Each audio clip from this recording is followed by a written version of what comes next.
Bonjour, ici Nathalie Ladouceur, professeure de mathématiques au Collège Lionel Groulx.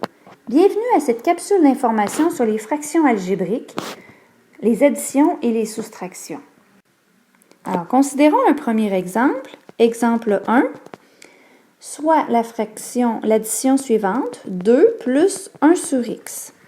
Alors, faisons une petite parenthèse pour commencer. C'est comme si nous avions à additionner 2 plus 1 tiers. Alors, il est évident que, sous-entendu, le dénominateur de 2 est 1. Et donc, comme il n'y a rien en commun entre 1 et 3, le dénominateur commun ici sera le produit des deux, c'est-à-dire 3. Ça va être le même principe ici dans notre cas à nous. Alors, le dénominateur commun, étant donné que, sous-entendu, le dénominateur ici de 2 est 1, notre dénominateur commun sera donc x. Donc, comment est-ce qu'on procède pour additionner ces deux fractions? C'est-à-dire pour mettre au même dénominateur. Tout d'abord, la fraction de droite 1 sur x est déjà au dénominateur x. Donc, tout ce qu'on a à faire, c'est de retranscrire le 1 puisque la fraction 1 sur x demeure la même. Pour la deuxième fraction, pour aller de 1 à x, on doit multiplier notre dénominateur par x. Donc, on va faire la même opération au numérateur et on va multiplier par x également. Donc, 2 fois x, évidemment, va nous donner 2x. D'où la réponse 2x plus 1. Voilà. Faisons donc maintenant un deuxième exemple. Exemple 2. Considérons maintenant la fraction 3 sur x avec la fraction 1 sur x plus 1. Pour mettre au même dénominateur, encore une fois, on doit trouver le dénominateur commun. Alors, prenons un exemple numérique pour bien comprendre ce que l'on doit faire. Alors, si on regarde la fraction 3 demi, auquel on additionnerait 1 tiers. Alors, pourquoi j'ai pris ces valeurs-là? Bien, j'ai tout simplement pris comme valeur de x ici, 2. Et donc, forcément, le dénominateur devient 2 plus 1, c'est-à-dire 3, pour voir la similitude.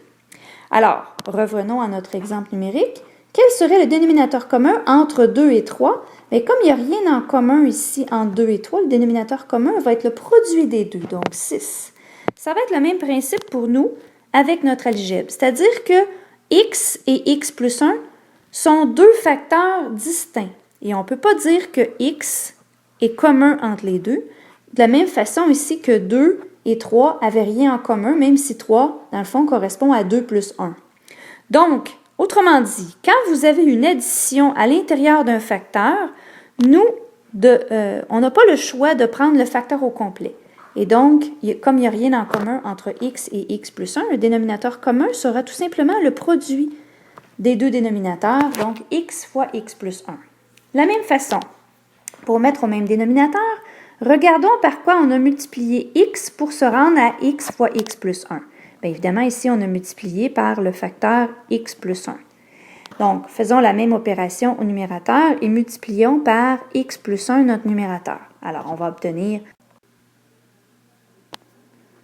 3 fois x plus 1 pour le premier terme. Pour le deuxième terme, regardons notre dénominateur. Le dénominateur x plus 1, pour se rendre à notre dénominateur commun x fois x plus 1, on doit multiplier par x. Alors, faisons la même opération et multiplions par x notre numérateur, ce qui va nous donner 1 fois x, c'est-à-dire x. Alors maintenant, prochaine étape, notre dénominateur demeure x fois x plus 1. Plusieurs personnes ont tendance à vouloir distribuer ici au dénominateur notre x. Ce n'est pas nécessaire et je dirais même que c'est à déconseiller puisque ça nous empêche de faire des simplifications parfois ultérieurement. Alors, si on poursuit avec notre numérateur, on va distribuer maintenant notre 3 au numérateur parce que cette fois-ci, on veut simplifier notre numérateur. Alors, 3 fois x nous donne évidemment 3x et 3 fois 1 nous donne 3. Évidemment, on a toujours le plus x, encore une fois, le terme de droite. Alors, il nous reste seulement à additionner les termes semblables, 3x et x, qui va nous donner ici, évidemment, 4x plus 3 sur x fois x plus 1. Voilà. Passons maintenant à un autre exemple. Exemple 3. Considérons l'addition suivante. 3 sur x multiplié par x moins 1 moins la fraction 1 sur x. Dans un premier temps, nous devons mettre au même dénominateur. Réfléchissons, prenons un exemple numérique pour savoir quel va être le dénominateur commun que l'on va prendre. Alors, si on prend par exemple comme valeur de x, prenons x égale à 3 et réfléchissons au résultat. Alors, si on avait 3 sur 3, puisque x égale 3, et quand x vaut 3, 3 moins 1 me donne 2, mais mon autre terme serait la fraction 1 sur 3. Donc, j'aurai à additionner, si vous préférez, deux fractions dont un dénominateur est 6 et l'autre dénominateur est 3. Alors, le dénominateur commun serait évidemment 6. Pourquoi? Puisque le facteur commun 3, on ne le répète pas. On prend tous les facteurs présents sans répéter inutilement ceux qui le sont. Alors, je vais faire la même chose ici avec mes fractions algébriques. Donc, mon dénominateur commun ici doit contenir tous les facteurs présents, c'est-à-dire x et le facteur x moins 1, sans répéter inutilement. Donc, mon dénominateur sera donc x fois x moins 1. Maintenant, pour additionner, je dois mettre au même dénominateur. Alors, si je regarde dans un premier temps mon dénominateur de gauche, x fois x moins 1, je suis déjà au bon dénominateur. Donc, mon numérateur 3 est déjà approprié. Je peux le laisser tel quel. Oups. Maintenant, notre deuxième fraction, notre dénominateur x ici, on doit le multiplier par quoi pour se rendre à notre dénominateur x fois x moins 1? Bien, on doit le multiplier par x moins 1. Je vais faire la même chose au numérateur. Et donc, je vais prendre mon moins 1 ici. Donc, moins 1. J'inclus le moins ici dans mon opération, dis-je bien. Et je vais le multiplier par x moins 1. Alors, j'obtiens donc moins 1 fois x moins 1. Voilà. Je vais, prochaine étape, retranscrire mon dénominateur x fois x moins 1. Il n'est pas nécessaire de distribuer le x ici puisqu'on n'a aucune simplification à faire. Au numérateur, toutefois, si on regarde bien, on a un moins qui peut se distribuer à l'intérieur du x moins 1. Ici, on a avantage à distribuer pour pouvoir simplifier avec le 3 ici. Donc, je répète mon 3 et je distribue mon moins dans la parenthèse. Donc, ça va me faire moins x plus 1. Maintenant, je vais additionner les termes semblables, soit 3 et 1. J'obtiens donc 4 moins x sur x, facteur de x moins 1. Voilà, c'est notre réponse. Considérons un quatrième exemple. Exemple 4. Effectuons l'addition de la fraction 2 sur x2 plus 2x moins 3, à laquelle on soustrait la fraction 1 sur x2 moins 1. Alors, pour pouvoir déterminer le dénominateur commun, on doit dans un premier temps factoriser chacun de nos deux dénominateurs. Alors, dans un premier temps, nous avons un premier dénominateur, un trinôme, c'est-à-dire 3 termes, de degré 2, c'est-à-dire le plus gros exposant ici est 2, dont le coefficient ici est 1. On peut donc essayer de factoriser ce trinôme-là avec la technique somme-produit, c'est-à-dire on va chercher deux nombres qui multiplient ensemble donnent moins 3 et additionnent ensemble va donner plus 2. Alors, quels sont les facteurs de moins 3? Alors, pour avoir moins 3, on peut faire 1 fois moins 3 ou on peut faire moins 1 fois 3. C'est les deux seules options pour avoir un produit de moins 3. Alors, parmi ces deux options-là, pour avoir une somme de 2, plutôt que si on fait le produit, si on additionne, évidemment, il faudra prendre la deuxième option, c'est-à-dire moins 1 et 3. Alors, je vais donc pouvoir factoriser en deux parenthèses. Je vais donc avoir x dans chacune de mes deux parenthèses et j'utilise donc la bonne option, celle que j'ai retenue, c'est-à-dire moins 1 et 3. Alors, j'écris donc moins 1 et 3 comme factorisation. Même chose pour la deuxième fraction. Ici, très facile de factoriser x2 moins 1 puisqu'il s'agit d'un carré moins un autre carré, donc différence de carré, qu'on peut factoriser en un produit de deux facteurs. X se retrouve dans les deux parenthèses encore une fois, puisque x fois x nous donne x2. Et pour avoir moins 1, bien, on doit extraire la racine carrée de 1. Et donc, dans ce cas-ci, racine carrée de 1, c'est 1, et on met un terme positif et un terme négatif.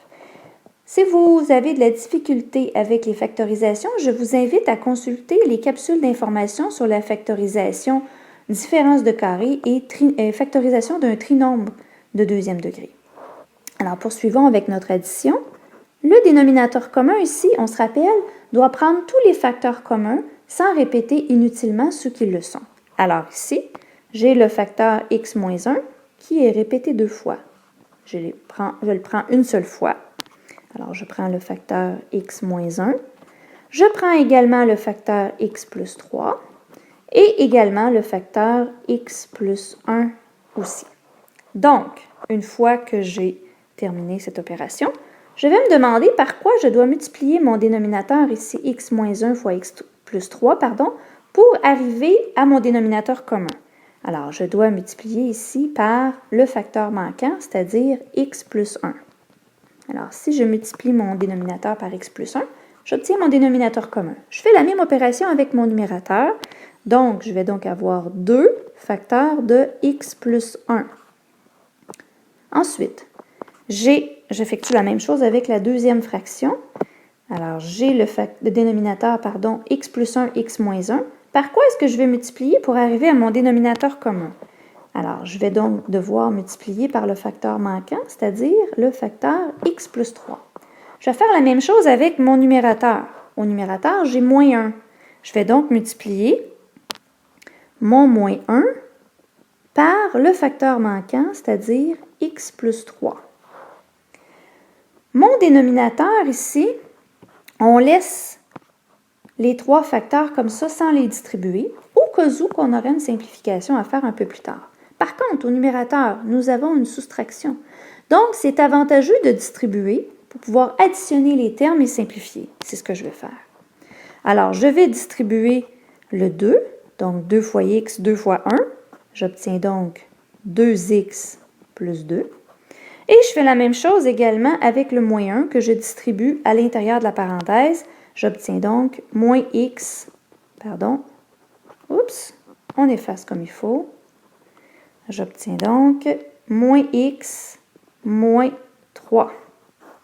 Tout ça divisé par les trois mêmes parenthèses, c'est-à-dire x moins 1, x plus 3 et x plus 1.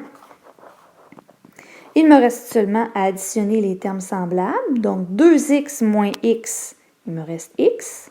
Et 2 moins 3, il me reste évidemment moins 1. Tout ça divisé par x moins 1, facteur de x plus 3, facteur de x plus 1. Et là, on remarque qu'il y a un facteur commun ici, en haut et en bas. Comme j'ai des produits ici, j'ai donc l'opportunité de pouvoir simplifier le facteur commun x moins 1. Et donc, la réponse, évidemment, ça va être 1 sur x plus 3, facteur de x plus 1. Voilà, c'est notre réponse. Alors, je vous invite à aller à l'exercice à la prochaine page et à prendre le temps qu'il faut pour faire cet exercice. Alors, voici l'exercice que je vous propose. Je vous demande d'effectuer la soustraction suivante. Prenez le temps de mettre votre vidéo sur pause pour faire l'exercice et revenez-nous avec la solution. Alors, nous voici de retour pour la solution de cet exercice où on vous demande d'effectuer l'opération de soustraction entre les deux fractions algébriques que nous avons ici. Alors, dans un premier temps, ce que nous allons faire, nous allons factoriser chacun de nos deux dénominateurs de façon à voir si nous avons des facteurs communs. Alors,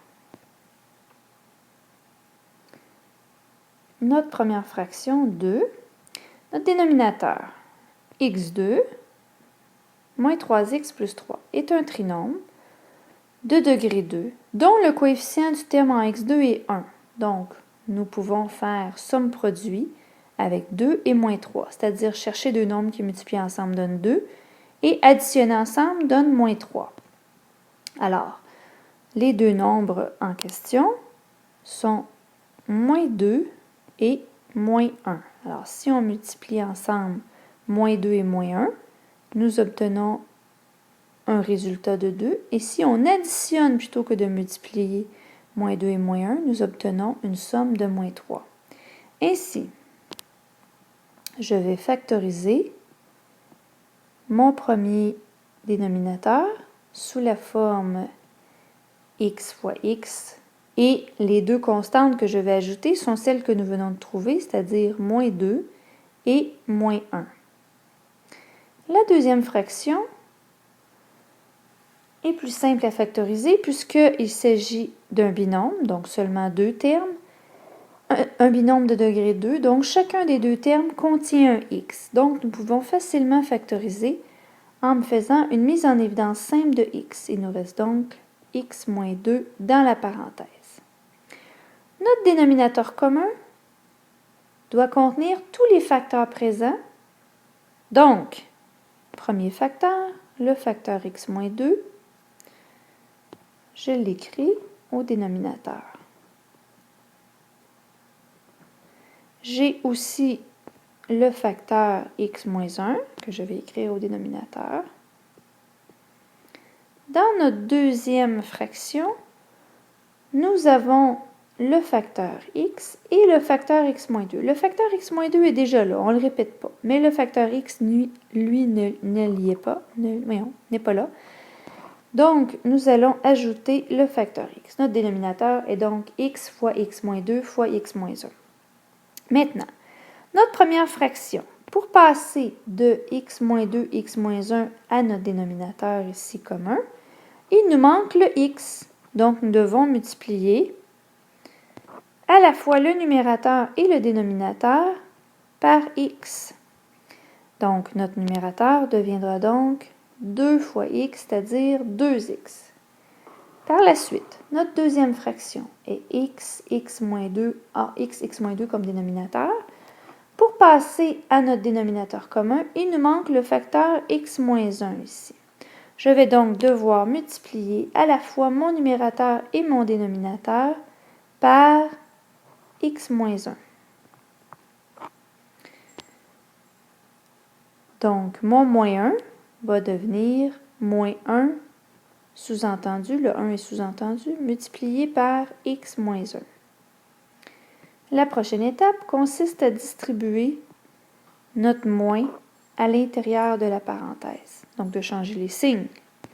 Donc, j'obtiens donc ici moins x plus 1 sur x, x moins 2, x moins 1.